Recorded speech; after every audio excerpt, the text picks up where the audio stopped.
छुटकी बेटी, अब मैं और ज़्यादा दिनों तक ज़िंदा नहीं रह पाऊंगी। अब मेरे जाने का समय आ गया है। अब तुझे अकेले ही अपनी देखभाल करनी होगी और सब कुछ अकेले ही करना होगा। मम्मा, आप प्लीज ऐसा मत कहो। आपको कुछ नहीं होगा। आपको बस थोड़ा सा बुखार तो है।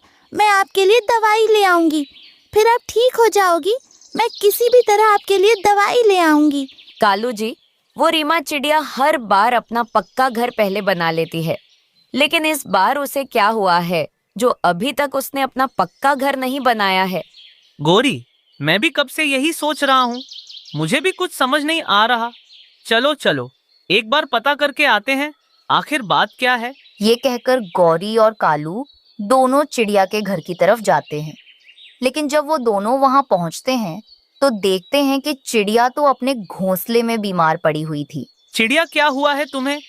तुम ठीक तो हो? कालू भैया, मुझे कई दिनों से तेज़ बुखार है। मैंने उल्लू वैद्य जी से दवा भी ली, पर उससे भी कोई फ़ायदा नहीं हुआ। रीमा, मैं तुम्हारे लिए बुलबुल डॉक्टर से दवा लेकर देखता हूँ।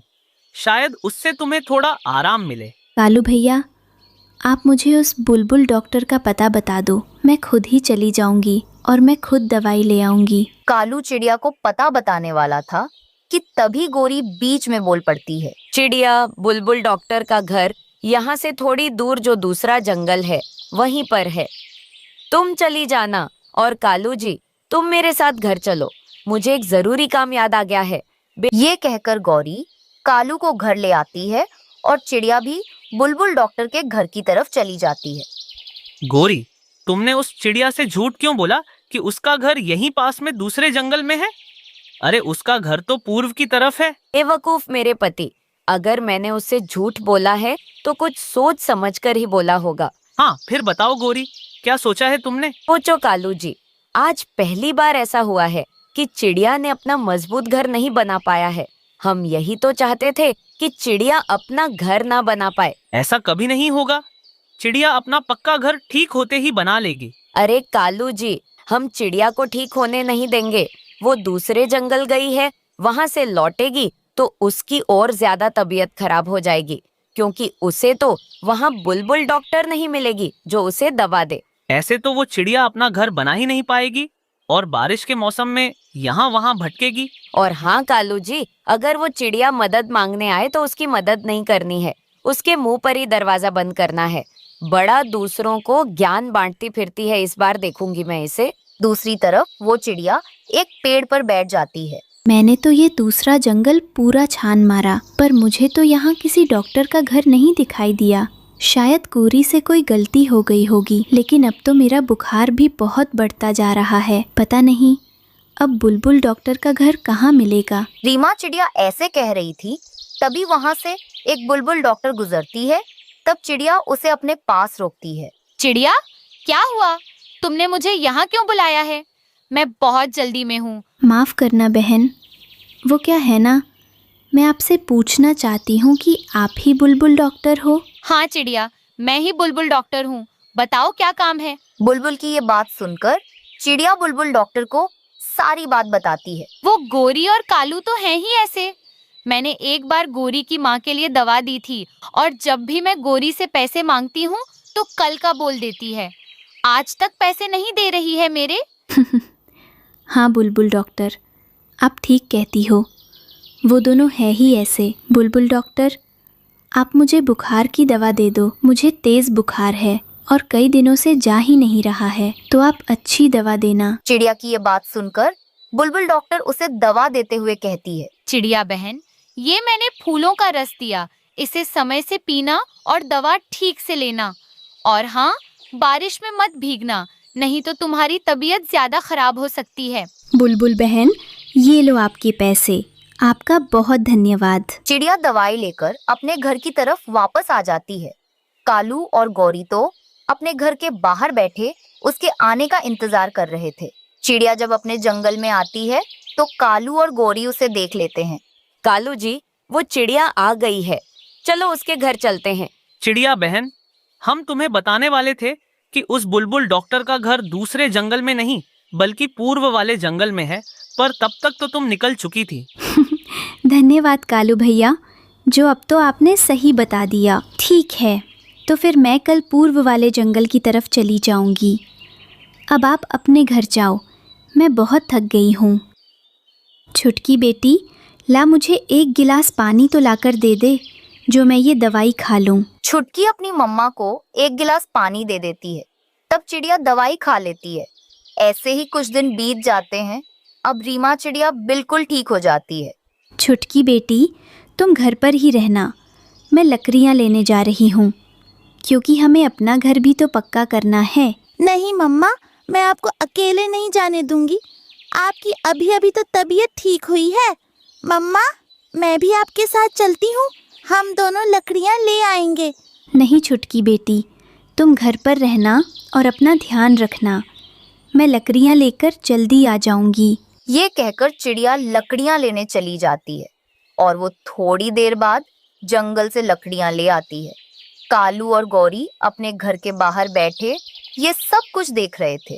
गौरी देखो, चिड़िया ठीक हो गई और ठीक होती ही अपना घर पक्का करने के लिए लकड़ियाँ ले आई है। चाहे कुछ भी हो जाए, चिड़िया अपना पक्का घर नहीं बना पाएगी और अभी बारिश भी शुरू हो जाएगी। देखो आसमान पर कैसे काले बादल छाए हुए हैं। फिर चिड़िया आएगी अपनी बेटी को लेकर तेज बारिश में मेरे घर मदद मांगने। तब ऐसा लंबा भाषण देकर भगा दूंगी कि जिंदगी भर याद रखेगी। हम क्यों फालतू में यहाँ बैठे हैं? चलो हम घर के अंदर चलकर चिड़िया को घर के अंदर से देखते हैं। ये कहकर गौरी और कालू अपने घर के अंदर चले जाते हैं। हे भगवान, अब मैं क्या करूं? बारिश तो होने वाली है। अगर मैं लकड़ियों का घर बना लूंगी तो उसमें तो ज़्यादा समय लग जाएगा। मम्मा, आप चिंता क्यों करती हो? आप जंगल से बड़े बड़े केले के पत्ते ले आओ, घर के ऊपर लगा देना, फिर घर के ऊपर पानी नहीं आएगा। आपको याद है, नानी भी केले के पत्ते का घर बनाया करती थी। छुटकी बेटी, ये बात तो तू एकदम ठीक कहती है। ये बात मेरे दिमाग में क्यों नहीं आई? मैं पत्ते लेकर आती हूँ। ये कहकर चिड़िया थोड़ी देर में जंगल से पत्ते भी ले आती है और अपने पूरे घर पर लगा लेती है। वो दोनों माँ बेटी अपने घर के अंदर बैठ जाती है। छुटकी बेटी, अब हमारा घर अच्छा हो गया है और पता भी नहीं चल रहा है कि हमारा घर कहाँ से टूटा था। अब बिल्कुल ठीक हो गया है। बारिश का पानी भी घर के अंदर नहीं आएगा। चिड़िया अपनी बेटी के साथ खुशी से घर में बैठी थी। बारिश शुरू हो जाती है। तब गौरी अपने पति से कहती है, देखो कालू जी, बारिश भी शुरू हो गई है। अब चिड़िया आती होगी किसी भी वक्त हमारे घर। नहीं गौरी, ऐसा कुछ भी नहीं होगा। एक बार खिड़की के बाहर देखो। ये क्या कालू जी, चिड़िया ने तो अपने घर को पत्ते से ढक लिया है। पर कुछ नहीं, ये पत्ते ज्यादा देर तक नहीं चलेंगे, बारिश के पानी से फट जाएंगे। तब कालू पकौड़े खाने लगता है। वो खा रहा था, तभी ऊपर से पानी गिरता है उसके पकौड़ों में। ये क्या? हमारी छत से तो पानी टपक रहा है।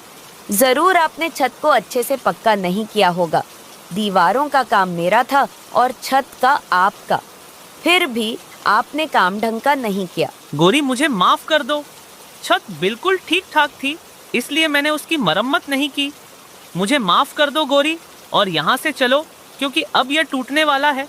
पानी भर जाएगा तो वजन ज्यादा हो जाएगा, हमें यहाँ से बाहर निकलना होगा। ये कहकर वो दोनों तेज बारिश में घर से निकल जाते हैं और इधर उधर भटकने लगते हैं। उन्होंने चिड़िया के लिए जो बुरा सोचा, अब वो उनके साथ हो रहा था।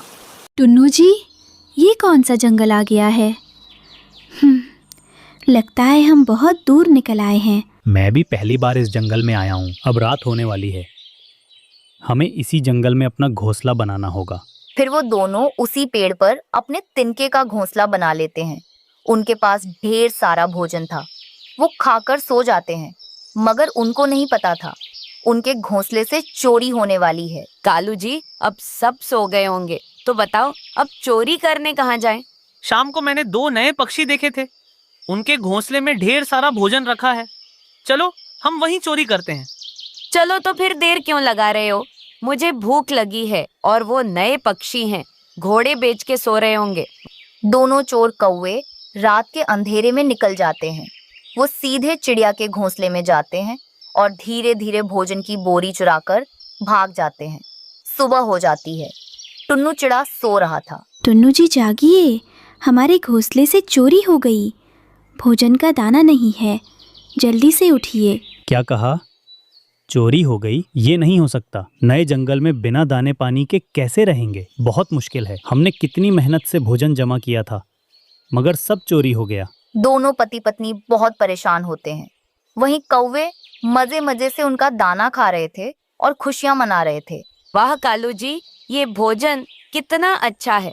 हाँ गोरी, अब हमें 2 महीने तक भोजन की चिंता नहीं है। खाओ पियो और ऐश करो। ऐसे वो दोनों कौवे मजे करते हैं। टुन्नू जी, दोपहर होने को है, कुछ तो खाने का इंतजाम करना होगा। मुझे बहुत तेज भूख लगी है। रीमा, मैं कहाँ जाऊँ? इस दिशा में क्या मिलेगा कुछ पता नहीं। और कहीं गुम हो गया तो, कहीं चील मिल गई तो क्या होगा? नहीं नहीं टुन्नू जी, मैं भूखी रह लूँगी, मगर आप मेरे साथ रहें। कहीं आपको कुछ हो गया तो मैं अकेली कैसे रहूँगी? ऐसे वो दोनों बिना कुछ खाए सो जाते हैं। 2 दिन बीत जाते हैं। अब वो कमजोर हो गए थे। टुन्नू के रीमा, मैं आसपास से कुछ खाने को ले आता हूँ, आप यहीं पर रहना। नहीं टुन्नू जी, मैं भी आपके साथ चलूँगी। मैं अकेली नहीं रह सकती। बार बार मना करने पर रीमा चिड़िया नहीं मानती है और उसके साथ चली जाती है। वो धीरे धीरे उड़ते हैं तो उनको देखकर कालू कौवा कहता है, गोरी, ये तो वही पक्षी है ना जिनका भोजन हमने चुराया था। मेरे पास एक आइडिया है। हाँ है तो वही, मगर ये तो सूखकर कांटा हो गए। इनसे तो उड़ा भी नहीं जा रहा। देखो कैसे धीरे धीरे उड़ रहे हैं, जैसे इनमें जान ना बची हो। गोरी, अगर चील को इनके बारे में बताएंगे तो वो हमें ताजी ताजी फल दे देगी और इनका शिकार कर लेगी। ऐसे हमें और भी भोजन मिलेगा। अरे वाह पति जी, तुम भी मेरे साथ रहकर चालाक हो गए हो। अब जल्दी चलो, जल्दी से चील की गुफा की तरफ चलते हैं। फिर वो दोनों बुरे कौवे चील की गुफा की तरफ चले जाते हैं। चील दी, हमारे जंगल में तो चिड़िया पति पत्नी आए हैं। वो बहुत कमजोर है, आप उनका शिकार आंख बंद करके भी कर लोगी। अच्छा ठीक है। अब तो मैंने बंदोबस्त कर लिया है, मैं कल सुबह आऊंगी। चील दी, हमारा इनाम तो तुमने बोला नहीं, हमें क्या मिलेगा? हाँ लो, तुम्हारे लिए 2 टोकरी फलों की है। मांस खाने का मन है इसलिए तुम ले जाओ। 2 टोकरी फलों से भरी देखकर कौवे बहुत खुश होते हैं और अपने घर चले जाते हैं। तब टुन्नू उन्हें देख लेता है। टुन्नू जी, यहाँ तो कुछ भी खाने को नहीं है। रीमा, वो देखें, तव्वों के पास ढेर सारे फल है। हम एक फल मांग लेते हैं, आधा आधा खा लेंगे। टुन्नू दोनों कौवों को रास्ते में रोक लेता है। कव्वे भैया, मेरा नाम टुन्नू है और ये मेरी पत्नी रीमा है। हम यहाँ नए आए हैं, बहुत भूखे हैं। एक फल दे दो, बड़ी कृपा होगी। हाँ कव्वी बहन, हमारा भोजन किसी ने चोरी कर लिया। हम 3 दिन से भूखे हैं, आप कुछ खाने को दे दो। छोटी चिड़िया, हम ये फल बांटने के लिए नहीं लाए, अपने लिए खाने लाए हैं। हाँ, इस जंगल में भोजन यूं ही नहीं मिलता है, बहुत दूर से मेहनत करके लाना पड़ता है। इतना बोलकर दोनों कौवे वहां से चले जाते हैं। देर रात हो जाती है। वो पति पत्नी अपने तिनकों के घोंसले में जागे हुए थे। टुन्नू जी, ये जंगल तो बहुत बुरा है और यहाँ के पक्षी निर्दय हैं। हम कल सुबह तक जिंदा रहे तो कहीं दूसरे जंगल चले जाएंगे। यहाँ गुजारा करना मुश्किल है। रीमा, सुबह क्यों? हम अभी चलते हैं। सुबह कुछ नहीं होने वाला। ये जंगल के पक्षी बहुत बुरे हैं। चलो हम अभी निकल जाते हैं। वो दोनों उड़ते हैं, उड़ते उड़ते दूर निकल जाते हैं। फिर वो जंगल के आखिरी हिस्से में पहुंच जाते हैं। वहां एक पुराना जंग लगा हुआ रेलगाड़ी था। टुन्नू जी, वो देखिए, वहाँ पर एक पुरानी रेलगाड़ी है। चलिए हम उसके अंदर चलते हैं। जब वो दोनों अंदर आते हैं तो देखते हैं कि वहां पर ढेर सारा भोजन रखा हुआ था। टुन्नू जी, यहाँ तो ढेर सारा अनाज है। लगता है इंसानों ने अनाज यहाँ पर छोड़ दिया है। हम आज से इसी ट्रेन में रहेंगे। न किसी चील की चिंता होगी और ना ही किसी बुरे पक्षी की। टुन्नू मान जाता है। फिर वो दोनों पति पत्नी भरपूर पेट भोजन करते हैं और फिर आराम से रेलगाड़ी में अपना घर बनाकर उसमें ही सो जाते हैं। दूसरे दिन चील पूरा जंगल छान मारती है और अंत में कौवों के पास जाती है। मैंने पूरा जंगल देख लिया, मुझे तो कोई कमजोर पक्षी नहीं दिखा। कौवो, तुमने झूठ बोला। सजा मिलेगी, तुम दोनों को सजा मिलेगी।